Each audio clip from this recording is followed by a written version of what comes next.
ரத்தம் வந்து வாந்தி வந்து தவறி போயிட்டாங்கன்னு சொல்லி இழந்து போய் இறந்துட்டாரு. அப்புறம் மறுபடியும் அந்த கல்லை அதே இடத்துல வண்டியை வச்சு கட்டி தூக்கி அந்த கல்லை அதே இடத்துல போட அது தூக்கிட்டு போய் குருது வைக்கிறதுக்காக வேண்டி தூக்கிட்டு போனவர் தான். அவர் இறந்துட்டார். அதனால் ஒரு பயம், அங்கே ஏதோ ஒரு தெய்வம் இருக்குது, நம்ம அங்கே போகக்கூடாது பார்க்கக்கூடாது அப்படிங்கிற மாதிரி ஒரு பயம். அடுத்தது வந்து இந்த கல் தாங்க. இந்த கல்லா இங்கே தான் புதையலுக்கு தோணுனாங்களா? ஆமாம், நோந்ததில் எல்லாம் மறைஞ்சிச்சு. இரும்புங்க, கிட்டத்தட்ட ஒரு 3000 வருஷம் இல்லை 2500 வருஷம் பழசாக இருக்கும். அவரோட கை தெரியுதுங்களா? இந்த கல்லெல்லாம் வந்து பார்த்தீங்கன்னா வித்தியாசமாக இருக்குங்க. ஒருவேளை அவங்க மீண்டும் உயிர் பெற்று வருவாங்கன்னு ஒரு நம்பிக்கை இருந்திருக்குமா?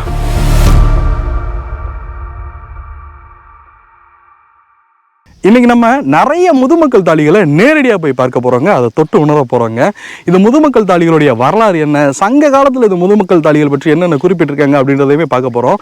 இதோடு சேர்த்து இந்த ஊரில் வந்து இந்த முதுமக்கள் தாழிகள் பற்றி நிறைய மர்மமான விடயங்கள் வந்து சொல்லிட்டு இருக்காங்க. இது எல்லாத்தையுமே சேர்த்து இந்த காணொலியில் நம்ம வந்து பார்க்க போகிறோங்க. வணக்கம், நான் மனோஜ் முருகன்.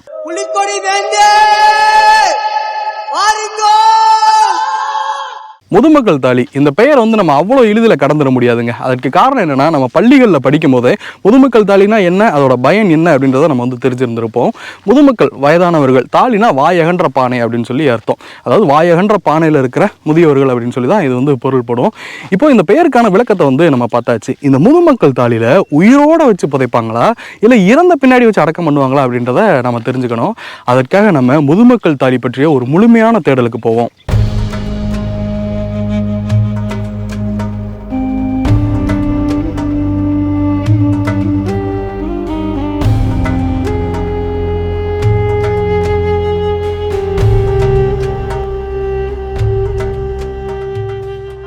முதுமக்கள் தாழிகள் பற்றி நம்ம தெரிஞ்சுக்கணும்னா அதற்கு பழங்கால ஈமச்சனங்கள் பற்றி நமக்கு ஒரு சின்ன புரிதல் வேணும். அதாவது அந்த காலத்தில் ஆதி மனிதர்கள் வந்து உருவான காலகட்டங்களில் அவங்க இறந்தவங்களை புதைச்சாங்களா எரிச்சாங்களா அப்படின்னு சொல்லி தெரியாது. ஆனால் அந்த உடல்கள் எல்லாத்தையுமே அப்படியே போட்டு போயிருப்பாங்க அப்படின்றது நமக்கு புரியுது. ஏன்னா அவங்க வந்து நகர்ந்து கொண்டே இருந்தாங்க. பின் ஆதி மனிதர்கள் வந்து ஒரு இடத்துல கூடி நிரந்தரமாக அந்த இடத்துல வந்து வாழணும்னு முடிவு பண்ணியிருந்திருப்பாங்க.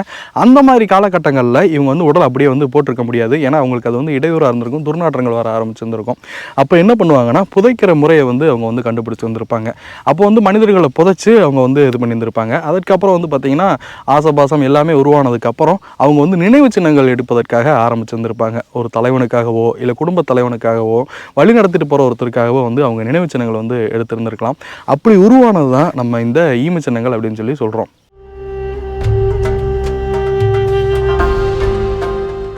இந்த மாதிரி ஈமச்சின்னங்கள் சிலவற்றை நம்ம பார்க்கணுங்க. முதல்ல நெடுங்கல் பற்றி நம்ம பார்க்கணும். நெடுங்கல்னா என்னன்னா, இறந்தவங்க உடலை புதைச்சு அதன் மேலே வந்து பார்த்திங்கன்னா ஒரு கல்லை வந்து ஊண்டி வைப்பாங்க. அது மிக உயரமாகவும் இருக்கும், ஒரு சில இடங்களில் சின்னதாகவும் ஊண்டி வச்சுருப்பாங்க. அதை குத்துக்கல்னு கூட சொல்லுவாங்க.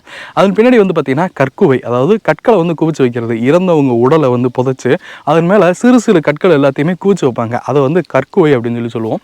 அதுக்கப்புறமா கல் திட்டை. கல் திட்டைனா என்னென்னா, இறந்தவங்க உடலை புதைச்சு அதன் மேலே வீடு மாதிரி வந்து கட்டுவாங்க. இந்த கொள்ளர்களுடைய மனிதரோட வீடுலாம் அப்படின்னு சொல்லி சொல்லுவாங்களா, அது மாதிரி வீடு வந்து கட்டுவாங்க. அந்த மாதிரி கட்டுறது வந்து பார்த்திங்கன்னா கல் திட்டை அப்படின்னு சொல்லி சொல்லுவோம். அதன் பின்னாடி வந்து பார்த்திங்கன்னா கல்வெட்டம். கல்வெட்டம்ன்றது அதே மாதிரி இறந்தவங்க உடலை வந்து புதைச்சு அதை சுற்றி வந்து பார்த்திங்கன்னா கற்களை வந்து அடிக்க வைப்பாங்க. செம்பூராம் கற்கள் இல்லைனா கருங்கற்களை வந்து வட்ட வடிவில் வந்து அடிக்க வைப்பாங்க. அதை வந்து கல்வெட்டம் அப்படின்னு சொல்லி சொல்லுவோம். ஒரு சில இடங்களில் கல்வெட்டத்துக்கு நடுவில் கூட வந்து பார்த்திங்கன்னா முதுமக்கள் தாழிகள் இருந்துச்சு. இது எல்லாமே சம காலகட்டத்திலையும் இருந்திருக்கலாம், இல்லை வெவ்வேறு காலகட்டத்திலையும் இருந்திருக்கலாம். ஏன்னா இது எந்த காலகட்டம் அப்படின்றது நமக்கு தெரியலை.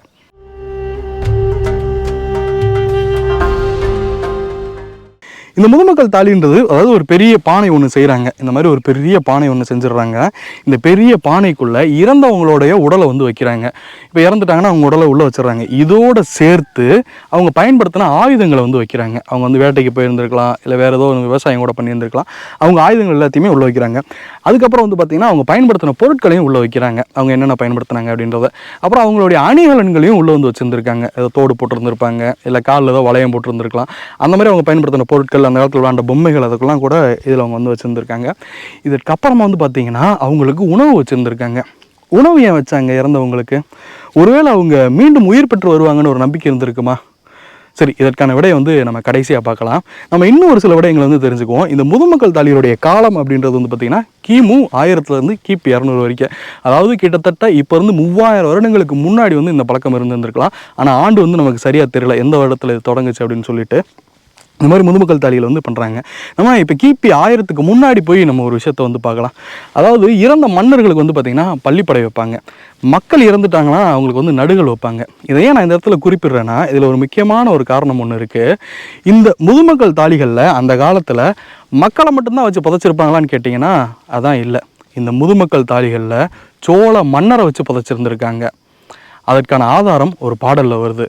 களம் செய் கோவே களம் செய் கோவேன்னு தொடங்குற இந்த புறநானூறு பாடல்ல 9வது வரியில சிறப்பிற் செம்பியர் மருகன் கொடிநொடங்கு யானை நெடுமா வளவன் தேவருலக மீதின நாதலின் அப்படின்னு சொல்லி குறிப்பிடுறாங்க.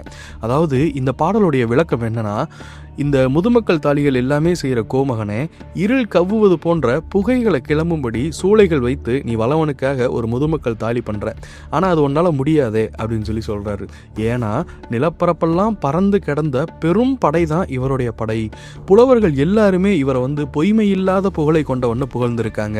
வானத்துல எழுந்தோங்கும் சூரியன் போன்றது இவருடைய புகழ். செம்பியர் குலத்து வழித்தோன்றல் இவர் கொடியோட யானை மீது வருபவர். நெடுமாவளவன்னு போற்றப்பட்ட நம்ம மன்னர் இறந்து போயிட்டாரு. இவரை நீ புதைப்பதற்காக ஒரு முதுமக்கள் தாலி செய்யற, ஆனா அந்த தாலியை நீ செய்யணும்னா நிலம் அளவு பறந்த சக்கரம் இருக்கணும், மலையளவு உயர்ந்த மண் இருக்கணும். அப்படி இருந்தா மட்டும்தான் உன்னால இவரை புதைக்கும் அளவுக்கு முதுமக்கள் தாலி செய்ய முடியும். ஆனா அது ஒன்னால் முடியுமா? முடியாது அப்படின்னு சொல்லி சொல்றாரு. இதுல குறிப்பிடப்படுற சோழ மன்னர் யாருன்னா குளமுற்றத்து துஞ்சிய கிள்ளிவளவன் சொல்லி குறிப்பிடப்பட்டிருக்காங்க.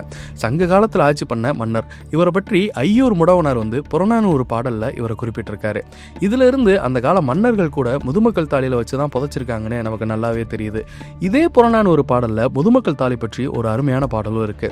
களம் செய் கோவே களம் செய் கோவே அச்சுடை சாகட்டு ஆரம் பொருந்திய சிறு வெண்பள்ளி போல தன்னோடு சுரம்பல வந்த எமக்கும் அருளி வியல் மலர் அகன்பொழில் ஈமத்தாலி அகலிதாக வனைமோ நனந்தலை மூதூர் களம் செய் கோவே அப்படின்னு சொல்லி குறிப்பிடுறாரு. அதாவது இந்த பாடலுடைய விளக்கம் என்னன்னா, தாலி செய்யற கோமகனே அப்படின்றாங்க. அதாவது களம் செய் கோவே, கோனா அரசன், அந்த களம் செய்யறவரவே இவங்க வந்து அரசன் தான் சொல்றாங்க.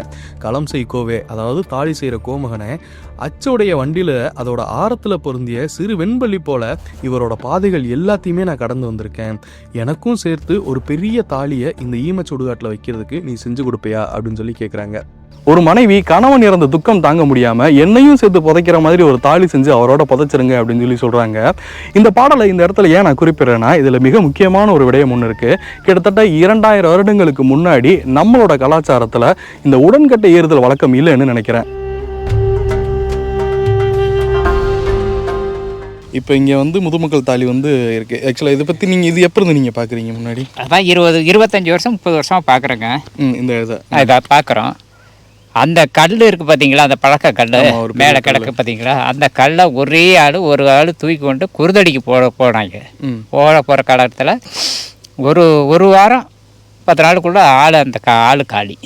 அந்த கல் எடுத்து தூக்கி கொண்ட வாயால் ரத்தம் வந்து வாந்தி வந்து தவறி போயிட்டாங்க சொல்லி இழந்து போய் இறந்துட்டாரு. அப்புறம் மறுபடியும் அந்த கல்லை அதே இடத்துல வண்டியை வச்சு கட்டி தூக்கி அந்த கல்லை அதே இடத்துல போட்டாச்சு. இது எப்போ நடந்ததுங்க? இதெல்லாம் ஒரு 50 வருஷம் 50-60 வருஷம். அப்பாரு காலத்துல நடந்தது. சின்ன பிள்ளைங்க இதை தூக்கிட்டு போனனால அவர் அதே பேராயிருச்சு. என்னன்னு கல்ல தூக்கிட்டு போனா அது மாதிரி ஆச்சு அப்படின்னு சொல்லி ஊர்ல எல்லாருமே எல்லாத்துக்குமே தெரியும். இல்லைன்னா இந்த கல்லை போடமாட்டாங்க. இந்த கல்லை போடமாட்டாங்க. இந்த கல்லை தொட்டு தூக்கிட்டு போயிட்டா அவங்களுக்கு உயிருக்கு மாசம். அந்த மாதிரி இப்போ வந்து நம்பிக்கை வந்து இருக்கு. ஆனால் அது வந்து என்ன அப்படின்னு சொல்லி பார்த்தீங்கன்னா, அது வந்து ஒரு நெடுங்கல். இப்போ நம்ம இந்த முதுமக்கள் தாலி இருக்குது பார்த்தீங்களா, இப்போ நான் பார்த்தோம்ல, அது மாதிரி அதுக்கு அந்த முதுமக்கள் தாலிலாம் வர்றதுக்கு முன்னாடி நம்ம முன்னோர்கள் வந்து புதைச்சிட்டு அது மேலே ஒரு கல்லை ஊண்டி வைப்பாங்க. அது மாதிரி வச்ச கல் தான் அது நெடுங்கல் அப்படின்னு சொல்லி, குத்துக்கல் அப்படின்னு சொல்லி சொல்லுவாங்க. அது மாதிரி இருக்க ஒரு கல், அதுவும் ஒரு ஈம சின்னம் தான். அது இது மாதிரி ஒரு இது என்னங்க, அது மூலவங்கள்ல தான் இருக்கும். குத்துக்கல் குத்துக்கல் தான் நிறைய நம்ம புதுக்கோட்டையில நிறைய இருக்கு. அது மாதிரி ஒரு கல் தான். ஆனா நீங்க வந்து இந்த மாதிரி நடந்ததை வந்து சொல்றீங்க. அப்பல இருந்து நடந்ததுனால இந்த கல்லை யாரும் ஆசைப்பட மாட்டாங்க, இந்த கல்லுக்கு தொட மாட்டாங்க. நாங்களாம் சிறு பிள்ளை. இப்போ எனக்கு வந்து 69 வயசு ஆகுது. நான் ரொம்ப சின்ன பிள்ளை இருக்கிற காலத்துலேருந்து அது வந்து மத காளின்னு சொல்லிக்கிறது பேர். ஆனால் அதை போக போக மத தாளி அப்படிங்கிற மாதிரி ஒரு விமர்சனம் ஆகுது. அடுத்தது நாங்கள் இங்கெல்லாம் வந்து எதோ தெய்வங்கள் இருக்கும் அப்படிங்கிற ஒரு நம்பிக்கையில் நாங்கள் இந்த இடத்த நாங்கள் ஒரு எதோ ஆக்கிரமிப்பு பண்ணுறதில்ல எதுவும் செய்கிறதில்ல. ஆனால் தொம்பையாக இருக்கும். அந்த தொம்பை உள்ள சின்ன கலையங்கள் இருக்கும். அதை நாங்கள் இப்படி சிறுப்பில் தான் நோண்டி பார்க்கும்போது சும்மா வெறும் இதாக தான் இருக்கும். அதில் எதுவும் எலும்பு கூட மற்றது எதுவும் இருக்காது. இப்போ அதுலேருந்து அதில் ஒரு பலவக்கல் ஒன்று இருக்குது, ஒரு கல். அந்த கல்லில் வந்து ஏற்கனவே நாங்கள்லாம் சிறு பிள்ளையாக இருக்கிற காலத்தில் ஒருத்தர் நம்ம ஊர் இருக்கார், ஒருத்தர் அது தூக்கிட்டு போய் குருது வைக்கிறதுக்காக வேண்டி தூக்கிட்டு போனவர் தான். அவர் இறந்துட்டார். அதனால் ஒரு பயம், அங்கே ஒரு ஏதோ ஒரு தெய்வம் இருக்குது, நம்ம அங்கே போகக்கூடாது பார்க்கக்கூடாது அப்படிங்கிற மாதிரி ஒரு பயம்.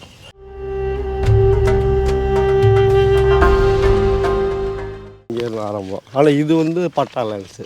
இது கவர்மெண்ட்டோடதுங்களா? இது கவர்மெண்ட் அடுத்ததில் இருக்குது. அதுக்கு அடுத்தது இது வந்து பட்டா இருக்குது. ஆமாம். சரிங்க. ஆமாம். இதுலேருந்து பார்த்தீங்களா, அது நல்ல மேடாக இருந்துச்சு. இது என்ன காரணம்னாக்கா அந்த மழை பெய்ய அப்படியே மண் அரிப்பு ஏற்பட்டு போய் பள்ளமாயிடுச்சு இந்த இடம். ஆமாம். இதெல்லாம் வந்து புறம்போக்கு இதுக்கப்புறம். ஆமாம். வந்து இது சர்வே நம்பர் 128 ஒன்று வரும்.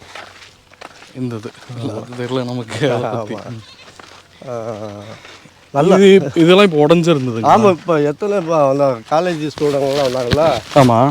அவங்க பறிக்கவும் நோண்டவும் அதை ஆராய்ஞ்சு பார்க்கவும் இதை. ஆமாம். நீங்கள்லாம் படிச்சுட்டு இருந்தாங்க இதெல்லாம். சரிங்க. பற்றியெல்லாம் ஒரே இடத்துல 2 இருந்துருக்கு. அது உள்ள பார்த்தீங்கன்னா பாலம் மாதிரி உள்ளுக்கு உண்டான வடிவங்கள் இது. அது மாதிரி சிலதில் சின்னதாக இருக்கும். ஒரு பெரிய பானை, அதுக்குள்ள ஒரு சின்ன பானை வச்சுருந்துருக்காங்க. இது வந்து முழு பானை ஏதாவது இருந்துச்சுங்களா இங்கே? இல்லை, முழு பானை முன்னாடி இருந்துச்சு. இப்போ அதெல்லாம் உடஞ்சி போச்சு. உடஞ்சிருச்சு. எதுவுமே இப்போ உடஞ்சது. ஆமாம், இவெல்லாம் உடஞ்சிருச்சு. மண்ணரிப்பு ஏற்பட்டு போய் இது ஓரளவுக்கு முழுசாக இருக்குது இது இந்த பானை. ஆமாம். இதுக்குள்ளே சின்ன கலையம் இருக்குது. ஆமாம், சின்ன கலையங்கள். சிலதில் பெருசாக இருக்குல்ல 2-3 கலையங்கள் இருக்கும். சிலதில் ஒரு கலையம் மண்ணரிப்பு ஏற்பட்டு போய் உதிர ஆரம்பிச்சிருச்சு. இவ்வளோ இருக்குங்க இங்கே. இதோட இப்படியே இந்த ரவுண்டு இந்த ஏரியா. அந்த கல் எங்கெங்க ஐயா இருக்கு? வெள்ளையாக தெரிவிப்பாங்க. அந்த கல்லுங்களா? இந்த கல் இது பக்கத்தில் தான் புதையல் இருக்குன்னு எவ்வளோ நோண்டி இருக்காங்க. இது பக்கத்தில் புதையல் இருக்கா? ஏதோ புதையல் இருக்குன்னு சொல்லி நோண்டி எல்லாம் இருந்துச்சா இல்லை அதுதான் தெரியல. அவன் நோண்டவெல்லாம் செத்து போய்த்தான் அப்படிங்கிறாங்க. இந்த கல்லுங்களா? இந்த கல்லுங்க. இதில் தான் நிறையா இது இருக்கும். இங்கேயே நிறையா இருக்குங்க. ஆமாம். இந்த கல் தாங்க. இந்த கல்லா? ஆமாம். இந்த கல்லை தூக்கிட்டு போய் வச்சுருந்துருக்கு. ஆமாம். அதுலேருந்து ஒரு பயம்.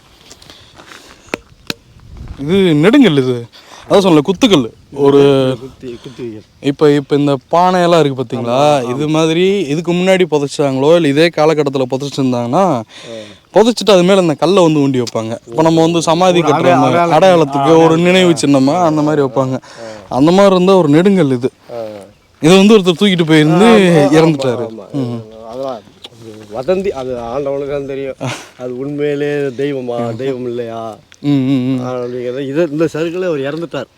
வாலிப வயசு. வாலிப வயசு. அவர் பேர் நேம் எனக்கு தெரியல. அவங்க அண்ணனுடைய பையன் பேர் வீரன்னு சொல்கிறாங்க. ஆமாம். அதான் அந்த வீரையன் சித்தப்பான்னு சொல்லியிருக்காங்க. ஆமாம். ஸோ இந்த கல் வந்து பார்த்தீங்கன்னா ஒரு நெடுங்கல். நம்ம இதுக்கு முன்னாடி பார்த்துருந்துருப்போம். இது வந்து ஒரு நெடுங்கல். இது வந்து இறந்தவங்கள அந்த காலத்தில் வந்து புதைச்சி அது மேலே நினைவு சின்னம் தான், வேறு எதுவும் இல்லை. இது அது இப்போ விழுந்திருக்கு. ஏன்னா மண்ணரிப்பு இவ்வளோ தூரம் ஆயிருக்கு. நீங்கள் சொல்கிறீங்க மேடு காரால வெள்ளாளன் மேடா. என்ன ஏரியா சொன்னீங்க? இந்த ஏரியா பேர் மதமதக்கா காளி. இல்லை, அது இந்த இதோட பேர். இந்த இடத்தோட பேர் ஏதோ காரால ஆண்டது. அவங்களுடைய காலத்தில் இது சுடுகாடாக இருந்திருக்குமா இல்லை வீடாக இருந்திருக்கு. காரால வெள்ளாளன்னு சொல்கிறாங்க. அந்த காலத்தில் வந்து அதை இப்போ வந்து இதை காரால வெள்ளாளன் மேடுன்னு சொல்கிறாங்க. ஒரு இடத்துக்கு மேடுன்னு பேர் வந்துச்சுன்னா அது கண்டிப்பாக மிகப்பெரிய உயரமாக இருந்திருக்கணும். இல்லை அட்லீஸ்ட் வந்து ஓரளவுக்கு அது உயரமாக இருந்திருக்கணும். அது ஒரு மாதிரியான கல்ல இது வந்து இரும்பு உருக்காலைகளில் பயன்படுத்துகிற அந்த கழிவுகள் இது எல்லாமே அது மாதிரி கல்லுகள் நிறையா இருக்குது. இப்போ இது இவ்வளோ மேடாக இருந்திருக்கு, இந்த பேர்லேயே வந்து மேடு இவங்க வந்து சொல்கிறாங்கன்னா அப்போ இது பெரிய மேடாக இருந்திருக்கும். எனக்கு தெரிஞ்ச நல்ல மேடாக. ஆமாம். அப்போ அந்த நெடுங்கல்ன்றது ஊண்டி வச்சுருந்தது அந்த மண்ணரிப்பில் வந்து கீழே வந்து கரைஞ்சி வந்து அதை விழுந்துருந்துருக்கு.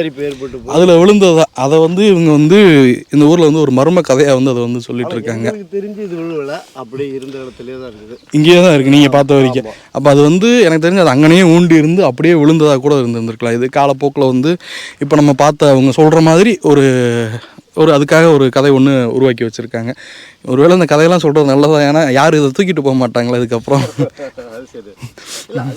பயப்படுவாங்க. கண்டிப்பாக பயப்படுவாங்க. இதுக்கப்புறம் அது தொடர்றதுக்கு மர்மம் இருக்குது பயப்படுவாங்க கண்டிப்பாக. ஸோ இதெல்லாம் பாருங்க, மொத்தமாக இங்கே ஏதோ ஒரு காளி தெய்வம் இருக்கிறது மாதிரி ஒரு வதந்தி. காளி தெய்வம் இருக்கிறது மாதிரி ஒரு வதந்தி. ஆனால் யாரும் கும்பிட்டதில்லை, யாரும் இது பண்ணதில்லை. இந்த கல்லெல்லாம் வந்து பார்த்திங்கன்னா வித்தியாசமாக இருக்குங்க. அது ஒரு மாடலாக இருக்குது பார்த்தீங்களா. இது வந்து இரும்பு உருக்குவாங்களா அந்த காலத்தில். அப்போ உருக்கும்போது அதில் வர கழிவுகள் வந்து இந்த மாதிரி இருக்கும். இது வந்து கல் தான், ஆனால் அதில் வந்து அந்த இரும்பு உருக்கி வரும்போது வர கழிவுகள் இது நம்ம வச்சுக்கலாம்.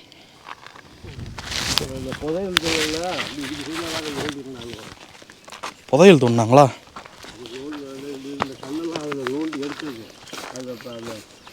ஓ பாருங்க, வட்டமாக ஒரு இடம் இருக்குது, அதுக்குள்ளே சின்ன கலையம் இருக்குது. ஆமாம், இங்கே தான் புதையலுக்கு தோண்டினாங்களா? ஆமாம், நோண்டுனதுலாம் எல்லாம் மறைஞ்சிடுச்சு அப்படின்ட்டு.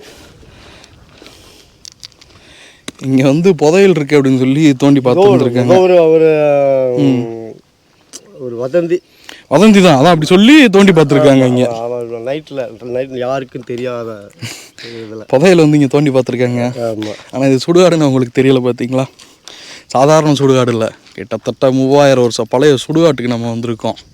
இங்கே வந்து புதையெல்லாம் அந்த இடம்லாம் கிடைக்காது, நிறைய இருக்குங்க சுற்றியும். நல்ல மேடாக இருந்துச்சு, இதே வாரி வந்து அதில் போயிடுச்சு. ஓ சரிங்க. இந்த காட்டு வெள்ளம் வந்து அதில் போயிடுச்சு. விவசாயம் பண்ணி இப்படி யாக்கழிவு பண்ணுன்றதுல இப்படி உருவாக்கிச்சு. ஆமாம், சரி, ரொம்ப நன்றிங்க ஐயா. தேங்க்ஸ்.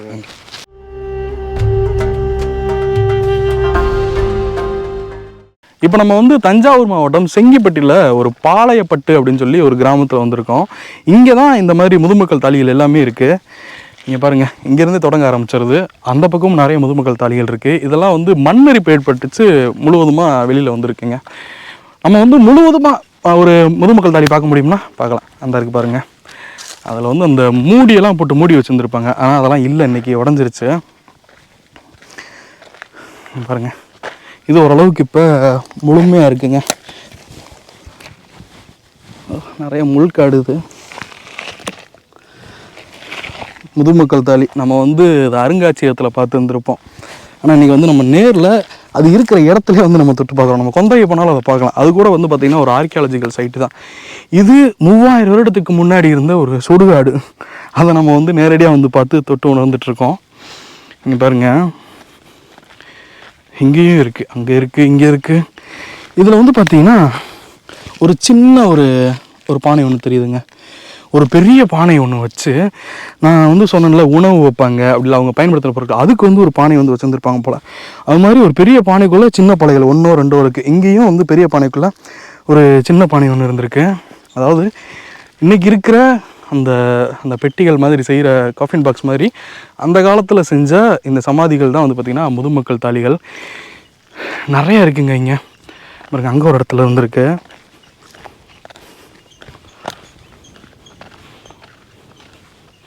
இங்கே 2 இருக்குது, 1 2 இங்கே, இதுக்கு பக்கத்தில் 2 இருக்குது.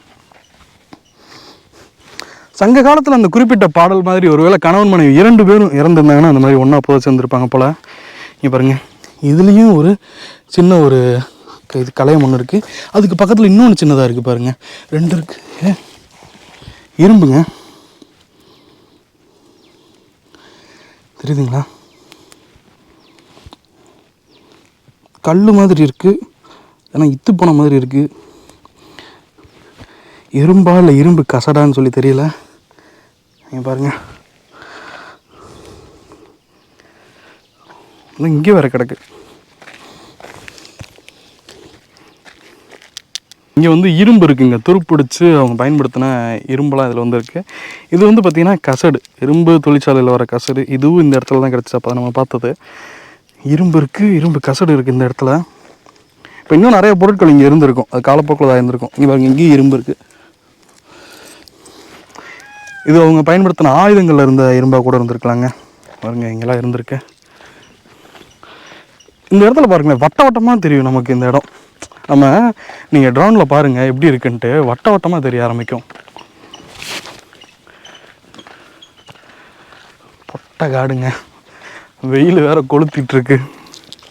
காலையில் 11 மணிக்கு வந்தோம், மணி இப்போ 2:30 மணி ஆயிடுச்சு.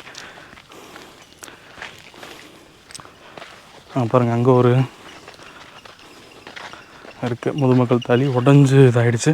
இங்கே அந்த சின்ன தெரியுது பாருங்கள், சின்ன பானையும், அதுக்கப்புறம் அங்கே ஒரு பானையும் தெரியுது பாருங்கள். இதெல்லாம் வந்து வடுக்கல் பானை ஓடு. எவ்வளோ அழகாக இருக்குல்ல. நம்ம ஆதியோன்கள் வாழ்ந்த பூமி இது. இங்கே இப்படி ஒரு சுடுகாடு இருக்குன்னா கண்டிப்பாக பக்கத்தில் தான் அவங்களோட வாழ்விடம் இருந்திருக்கணும். நம்ம கீழடி மாதிரி ஒரு வாழ்விட பகுதி வந்து இங்கே பக்கத்தில் இருந்திருக்கணும். அது கண்டிப்பாக செங்கிப்பட்டியாவோ இல்லை அதுக்கு பக்கத்தில் இருக்க வேற ஒரு கிராமமாக இருந்திருக்கணும். ஸோ இந்த இடமே வந்து பார்த்திங்கன்னா வெயில் ரொம்ப அதிகமாக இருக்குங்க. சுற்றி முற்றி எந்த கடையுமே கிடையாது, அந்த மாதிரி இடம் இது. நீங்கள் பாருங்கள், அந்த மண்ணரிப்பில் வந்து நிறைய வெளியே தெரிய ஆரம்பிச்சிருக்கு. இங்கே இருந்திருக்கு பாருங்கள், இங்கே ஒன்று இருந்திருக்கு, ஃபுல்லாக செதறி கிடக்கு. அப்படியே போனோன்னா பாருங்க, இங்கே வேறு இருந்திருக்கு. எனக்கு தெரிஞ்சு இங்கே ஒரு 40-45 இருந்திருக்கும் போலங்க அந்த பானைகள் எல்லாமே. அங்கே பாருங்க, அங்கே நிறையா தெரியுதுங்க. எனக்கு பின்னாடி பாருங்க எவ்வளோ இருக்குன்ட்டு. இங்கே இருந்திருக்கு, இங்கே இருந்திருக்கு ஒரு பானை, அங்கே ஒரு பானை இருந்திருக்கு.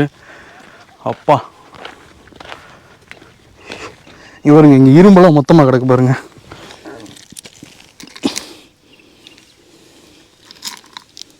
அவங்க பயன்படுத்தின இரும்பு உள்ள வந்து ஒரு கத்தியாவோ இல்லை வேறு ஒன்றாவோ இருந்திருக்கு. இந்த பானையில் இருந்திருக்கும் போல். ஒரு பெரிய பானை இருக்குங்க. இங்கே ஒரு பானை, அப்படியே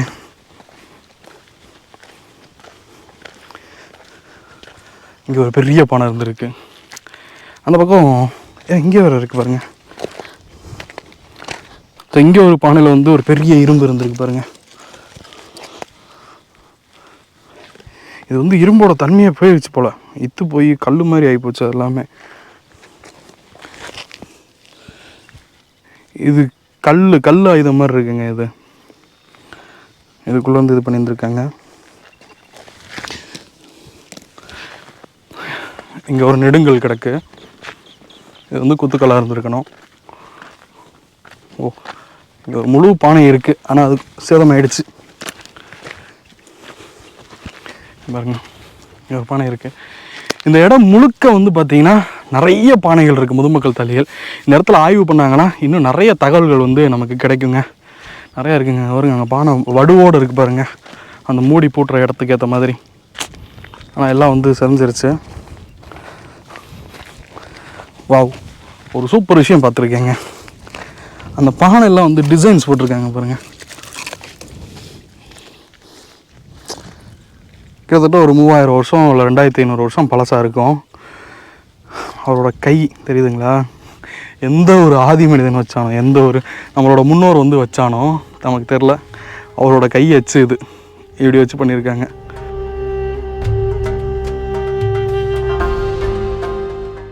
இப்போ நம்ம இன்னொரு விடயத்தை பார்க்கலாம். இந்த முதுமக்கள் தாலிகளில் அவங்க பயன்படுத்தின பொருட்களை வச்சாங்க, அவங்க பயன்படுத்தின ஆயுதங்களையும் வச்சாங்க. இதெல்லாம் பரவாயில்ல, அவங்களுக்கு அதில் உணவு கூட வச்சுருந்துருக்காங்க. உணவு எதற்காக வச்சாங்க? ஒருவேளை அவங்க மீண்டும் உயிரோடு வருவாங்கன்னு நம்பினாங்களான்னு கேட்டிங்கன்னா அதான் இல்லை. ஏன்னா இறந்தால் தானே உயிரோடு வர்றதுக்கு. ஆமாம், இந்த முதுமக்கள் தாழிகளில் அந்த காலத்தில் உயிரோடு இருக்கிற மனிதர்களையும் புதைச்சிருக்காங்க. அதற்கு ஆதாரம் மாரளிந்தோடி மரளி ஒழிப்ப முதுமக்க சாடி வகுத்த தீராபதியம்னு சொல்லி விக்ரம சோழ நூலால் குறிப்பிட்டிருக்காங்க. இந்த சம்பவத்தை இன்னொரு இலக்கியத்திலையும் குறிப்பிட்டிருக்காங்க. நாலுயிர் கொடு போகமையினால் மொய்த்த முதியோர்க்கு முதுமக்க சாடி பல வைத்த குலதீரனே மன்னர்கோன்னு சொல்லி திருவெண்காட்டு புராணத்தில் குறிப்பிட்டிருக்காங்க. அதாவது நீண்ட நாட்களாகியும் உயிர் போகாமல் இருக்கிற முதியவர்களை முதுமக்கள் சாட்டியில் வைக்க ஆணையிட்ட மன்னனே அப்படின்னு சொல்லி குறிப்பிடுறாங்க. அந்த காலத்தில் வயது மூப்படைஞ்சு வாழ்கிறதுக்கே ரொம்ப கஷ்டப்பட்டவங்களையும் இந்த மாதிரி பானைகளில் உயிரோடு வச்சு புதைச்சிருக்காங்க அப்படின்றது நமக்கு இதன் மூலமாக உறுதியாகுது. இந்த காணொலியில் முதுமக்கள் தாழினா என்ன, முதுமக்கள் தாழியுடைய வரலாறு என்ன, அது போக சங்க இலக்கியங்களில் எப்படியெல்லாம் இதை குறிப்பிடுறாங்க அப்படின்றதையுமே நம்ம வந்து பார்த்தோம். அதெல்லாம் போக முதுமக்கள் தாழியை நம்ம வந்து நேரடியாகவே வந்து பார்த்தோங்க. இதை வந்து எல்லாத்துக்குமே ஷேர் பண்ணுங்கள். அப்போனா தான் இந்த மாதிரி முதுமக்கள் தாழி இங்கே இருக்குது அப்படின்றது நம்ம எல்லாத்துக்குமே தெரியும். அதே போல் முதுமக்கள் தாழி பற்றி நிறைய பேருக்கு தெரியவும் வரும். மீண்டும் ஒரு சுவாரஸ்யமான வரலாற்றுகளில் உங்களை வந்து நான் சந்திக்கிறேன். தமிழால் உறவாகவும் தமிழால் உரமாகவும் சொல்லி காலையில் முடிச்சுக்கிறேன். நன்றி.